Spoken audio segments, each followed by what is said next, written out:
all-time field goals made list, and I think the number is 12,691. This is, of course, with players trying to keep you from making shots. You just wonder how that number hits you, and just kind of thinking about how many times the ball has had to go through the hoop, just that thing itself. The number doesn't, doesn't do much, for me. I think it's just the association with a legend like Wilt Chamberlain. That does something for me, because I'm a guy who grew up, reading about the game, studying the game, studying the players, the post past and present. So I wanted to see who was dominant in their era, or who laid the groundwork for young kids like myself who started to play the game when I was 9 years old. And Wilt obviously was a big staple of that. So, defense has definitely been trying to stop me from putting the ball in the basket throughout my career. And, I've been able to, for the majority, been able to score a few buckets and then have my name linked with some of the greats that ever played this game of basketball. So, it's very humbling. It always gets me thinking about my upbringing, growing up in Akron, Ohio, and things of that nature. So, pretty cool feat. You've also spoken about, wanting to take out any weaknesses in your game and the evolution, and thinking about the field goals made earlier in your career, probably more at the rim. You're still scoring at the rim, but to add the three-pointer to this degree, to be shooting over 40% at this point of the season, is how does that hit you as that point of pride for the career?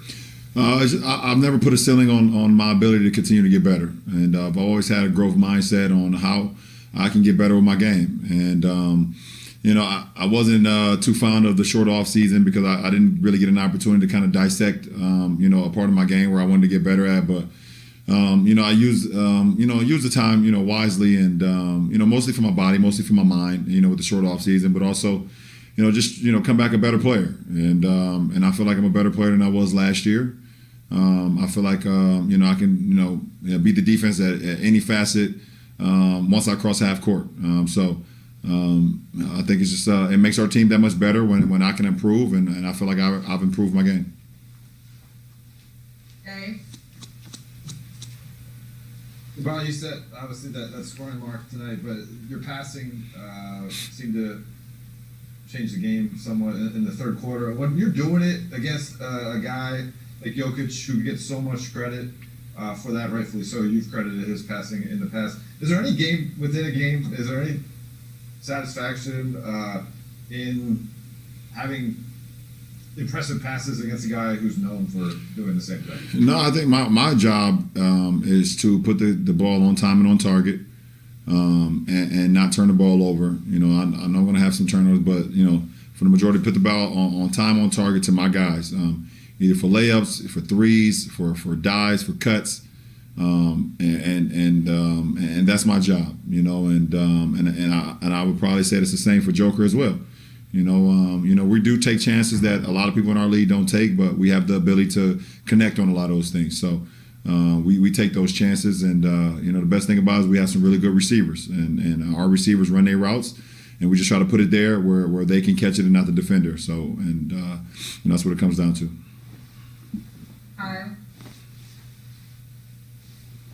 Yeah, LeBron, there were some defensive effort plays that really stood out, like Dennis doing the double dive for the loose ball and forcing the play clock violation, and Kuz coming back blocking Michael Porter Jr. from behind.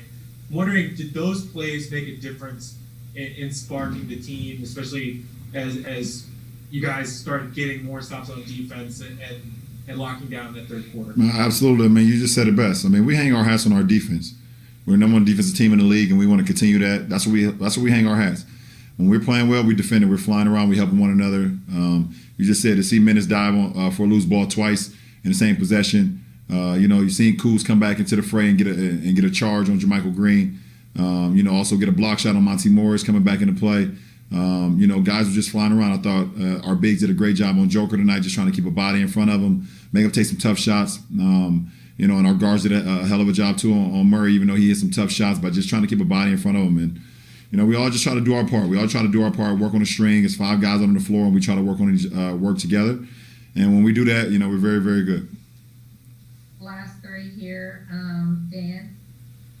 Hey, LeBron. Kind of two sort of quick ones, maybe. We'll see. I guess that's up to you.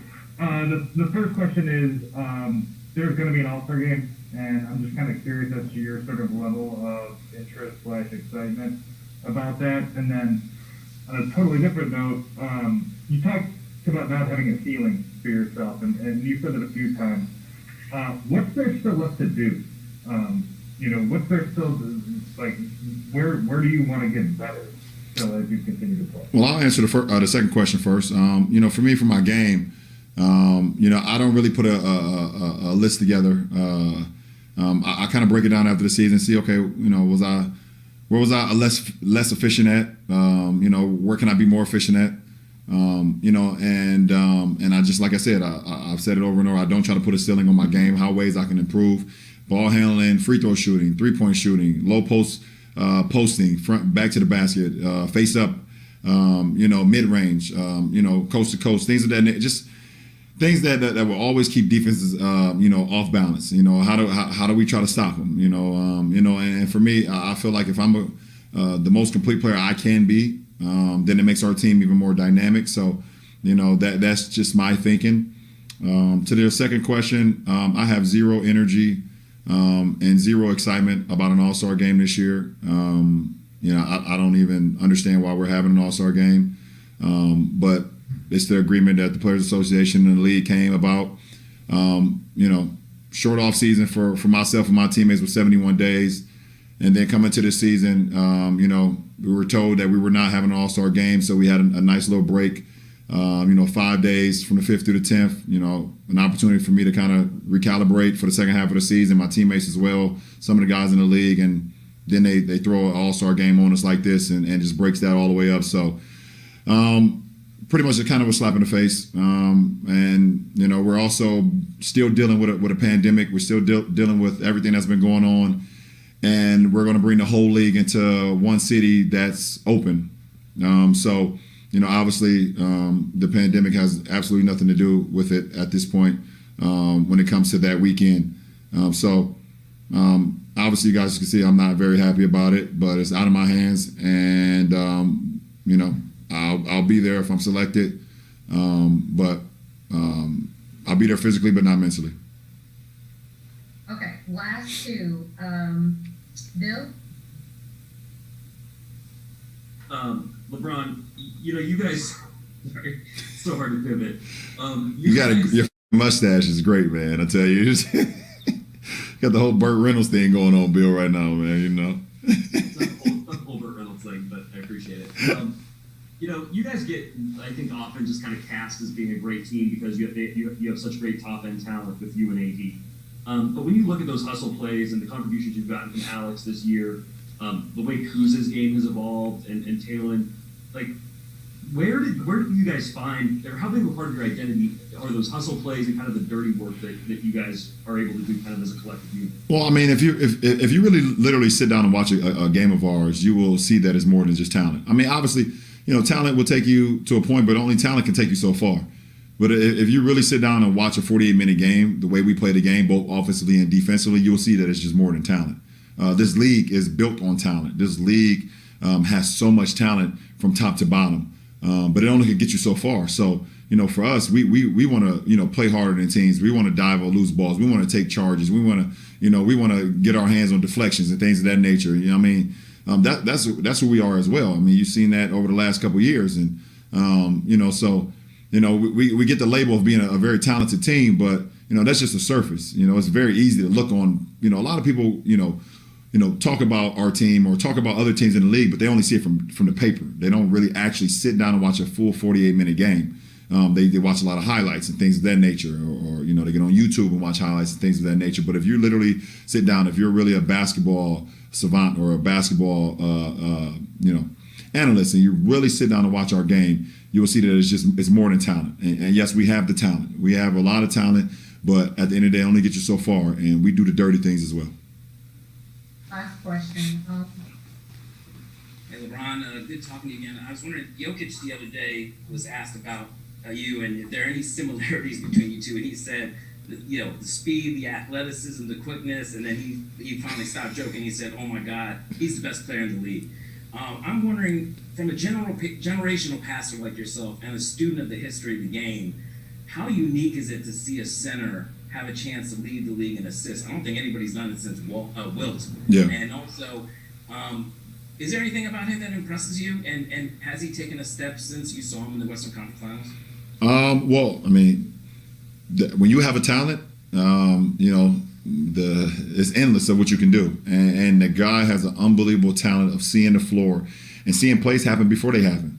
You know, you can look back at Arvydas Sabonis, the things that he was doing, you know, with his passing ability. And it was so, like, out of this world because you hadn't seen a big fella like that, 7-foot guy, you know, and passing the ball like he was doing for the Portland Trailblazers.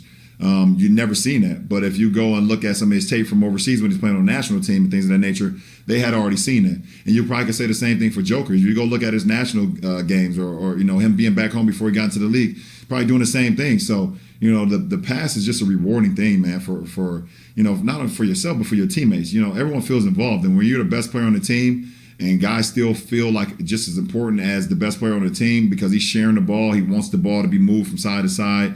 You know, he'd love to see the success of his teammates. It makes it so much easier for your teammates to want to play for you. So, you know, Joker continues to get better and better every single year, and he's taking another step forward this year. And, you know, it's good to see that. I mean, I love to watch guys that just play selfless basketball and just play for the love and the joy and love to play for the, you know, the matter of them teammates and not just always for himself.